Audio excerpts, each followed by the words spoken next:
10 సంవత్సరాల్లో BRS party Rythu Bandhu, రైతు బీమా, కళ్యాణ లక్ష్మి, కేసీఆర్ కిట్టు, 2000 ఆసరా పెన్షన్, రెసిడెన్షియల్ గురుకుల పాఠశాలలు, తండాలను గ్రామ పంచాయతీలుగా, ఎస్టీలకు 10% రిజర్వేషన్లు, ఇలా 100 పథకాలు ఇచ్చింది. ఈ 10 సంవత్సరాల్లో బీజేపీ ఏం చేసిందని తన్నీరు హరీష్ రావు ప్రశ్నించారు. బీజేపీ ప్రభుత్వం పెట్రోల్, డీజిల్ ధరలు 100కు పెంచి ఎన్నికలు రాగానే ₹2 తగ్గించిందని, గ్యాస్ ధరలు 1000కి పెంచి ఎన్నికలు రాగానే ₹100 తగ్గిస్తే మిగిలిన 900 పరిస్థితి ఏంటని అన్నారు. బీజేపీ పాలనలో ఆకలి, నిరుద్యోగం, పేదరికం పెరిగాయే తప్ప ఏం ఉపయోగం కలగలేదని బీజేపీపై హరీష్ రావు మండిపడ్డారు.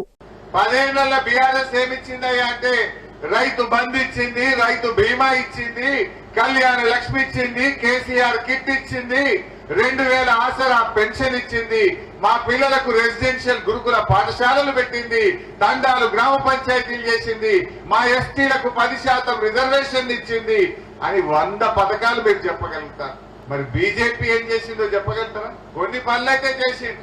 పెట్రోల్ డీజిల్ ధరలు ₹100 అయితే చేసిందయ్యా.